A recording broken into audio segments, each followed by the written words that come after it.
दोस्तों नमस्कार। जैसे कि आप जानते हैं कि लगातार हम आप सब के लिए बहुत ही अच्छा गाते हैं।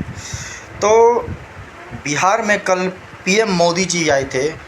बहुत ही बड़ा लोकसभा हुआ था।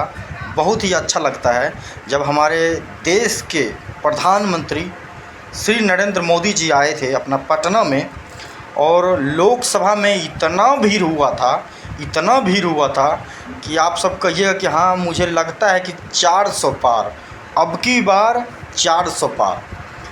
और लगातार पीएम मोदी जी लोकसभा में चुनाव प्रचार के लिए आते हैं।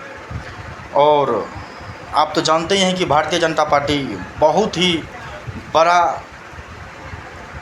पार्टी है, और आप सबको इस बार फिर से मोदी सरकार को एकजुट होकर मोदी परिवार बनना है। तो आप सब बने रहिए, और बिहार में किसकी सरकार होना चाहिए आप सब कमेंट में बॉक्स में ज़रूर बताइए। उसी पर मैं वीडियो बनाऊंगा लगातार। और कुछ मुद्दे ऐसे हैं कि जिसका चर्चा नहीं किया जा सकता। हम अभी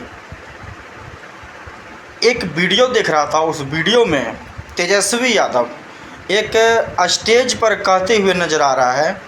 क्या आप सबको पता होगा, वो वीडियो आप सब भी देखे होंगे। मतलब साफ है कि तेजस्वी यादव जी कुछ और कहना चाहते हैं, लेकिन उसके मुंह से तारबूज निकलता है, उसके मुंह से तराजू निकलता है। बताइए, ऐसे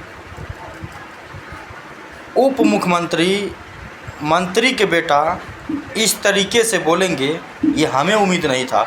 तो आप सब क्या उसी को बनाना चाहेंगे बिहार का सीएम? आप सब कमेंट बॉक्स में ज़रूर बताइए। मिलते हैं अगले वीडियो में। जय हिंद।